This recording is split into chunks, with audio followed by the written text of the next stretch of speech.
Welcome back, Legends. Drive Syndicate side story is officially out today, and I'm going to be honest with you guys.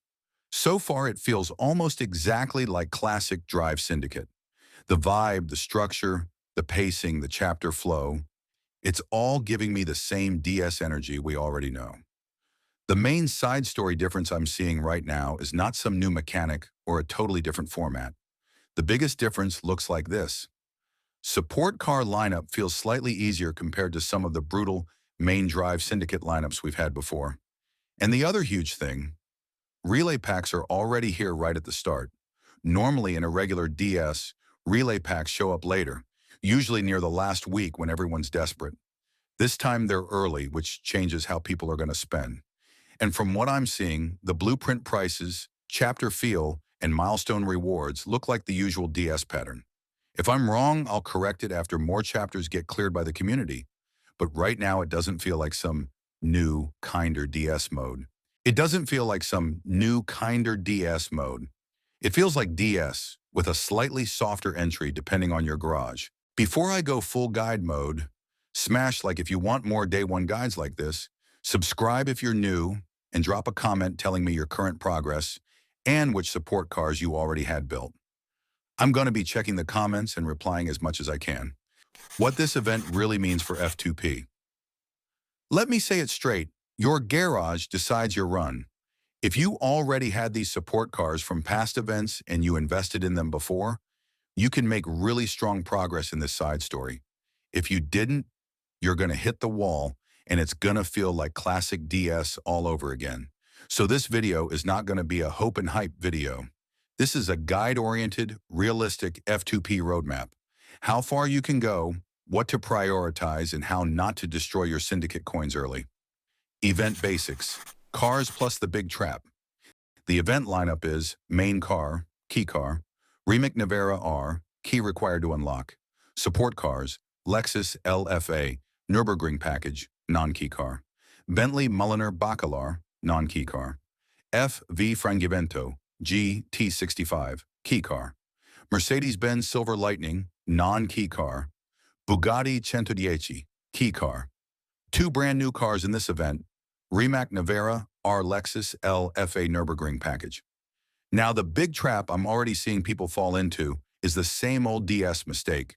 Spending syndicate coins early, upgrading too fast, and then getting stuck later when the real requirements hit. And I'm telling you right now, especially if you're F2P, this event is going to reward the patient players. Why it feels like classic DS. So far, Side Stories is still running the classic DS identity. Chapters and mission pass, syndicate points to push milestones, syndicate coins to upgrade and buy packs, pinned missions to farm coins, that familiar progress, then gate, then spend rhythm. So when the roadmap said less demanding, I think a lot of people expected a totally different experience. But right now, the core DS system looks the same. The less demanding part mostly depends on whether these support cars are easier for the average player to already own and upgrade. And that's why this event can feel easy for one player and impossible for another. Same event, different garage. How far can F2P go? Now let's talk about the question everyone cares about. How far can F2P go in this side story? Here's what I'm seeing as the most realistic outcome for most F2P players. A lot of F2P can push to around 450,000 syndicate points if they don't waste coins early.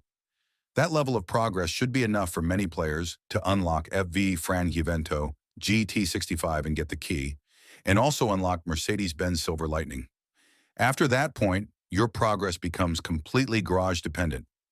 If you already have multiple support cars sitting at strong stars and upgrades, you can keep climbing. If you're missing cars, low stars, or you're forced to buy too many blueprints, you hit the wall. So the side story isn't magically free. It's just a DS where veterans who prepared earlier can go way deeper. Can veteran F2P get the Rimac Navara R key? If you're a veteran F2P and you've invested in these support cars before, your run can be strong, like really strong. But I still can't guarantee the Rimac Navara R key for veteran F2P. Because in Drive Syndicate, the key is about how many required cars you already own, how many stars you have, how many upgrades you can afford, and most importantly, how clean your syndicate coin management is. One bad spending decision can ruin a whole DS progression. That hasn't changed. So my honest take is, veteran F2P can progress very high. Key attempt is possible. Key is not guaranteed. It depends on how the later chapters scale and how efficiently you farm pinned missions without overspending. The most important rule.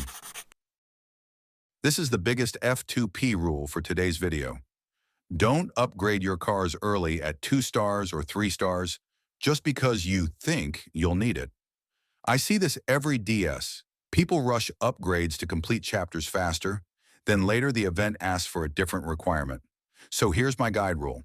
Upgrade only when the game forces you. Upgrade only to the minimum rank required to pass. If the rank isn't required yet, don't spend. Because star gates and rank gates aren't fully confirmed until enough players clear enough chapters. The best move is to let the requirements reveal themselves as you go. You're not racing other players here. You're racing your own syndicate coins. Also, early cars usually catch up naturally. A lot of the early requirements can be met without heavy spending, either by minor upgrades, a few blueprints, or a small wildcard help. If you dump coins early, you lose the flexibility you need later. So if you're F2P, your goal is not to finish chapters fast. Your goal is to stay alive long enough to reach the best milestone value. If you're playing this event today, here's your action list. Check which support cars you already own. Start playing chapters, but don't overspend. Upgrade only when a rank gate blocks you. Don't invest syndicate coins just in case. Track your syndicate coin flow from pinned missions. If you do that, most F2P can reach solid milestones, and a lot of you should be able to push into that GT65 key plus Silver Lightning unlock range. Why players are mad about the name? I'm seeing the anger everywhere, and I get it, because this was branded as Drive Syndicate, side story, with the promise that it would be less demanding than the main Drive Syndicate. But when you load it up, it feels like the same big DS grind with a different name slapped on it. This is the part nobody likes hearing. It's still a business move. A different name refreshes attention, refreshes hype, and it lets them bring DS back more often without everyone instantly treating it like the main DS of the year. Plus, it gives them room to test changes, like relay packs showing up early, without calling it the exact same event label. So yeah, I'll say this clearly. It feels misleading. If the expectation was lighter DS and what we got is classic DS pressure, then the branding doesn't match the experience, and players have every right to be frustrated. Final thoughts. So my day one conclusion is simple. Drive Syndicate. Side story looks and feels like classic Drive Syndicate. And the biggest difference isn't some brand new event design. It's the fact that the support cars seem a bit more manageable for players who already invested before. And the relay packs showing up immediately changes spending pressure from the start. If you already have these support cars sitting at decent stars, you're in a really strong position to climb milestones, grab big rewards, and push much deeper than the average player. But if you don't have them, you're still going to hit that familiar DS wall, and it'll happen the moment the event starts demanding upgrades on cars you can't comfortably build. For most F2P, I can realistically see progress landing around the 450,000 syndicate points range with smart play, which should be enough for many of you to get the FV Frangivento GT65 key and unlock Mercedes-Benz Silver Lightning, and then everything after that depends entirely on how prepared your garage is.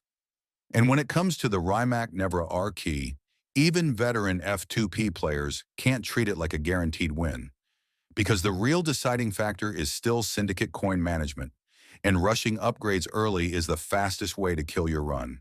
So if you're F2P, the winning strategy hasn't changed.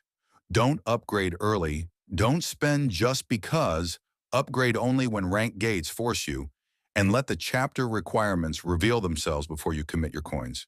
If you want, I'll keep updating you guys as more chapters get cleared and the real requirements become fully visible. Drop your current syndicate points in the comments and tell me where you got stuck, and I'll help you decide what's worth upgrading and what's not. Don't forget to subscribe, Legends. See you on the track.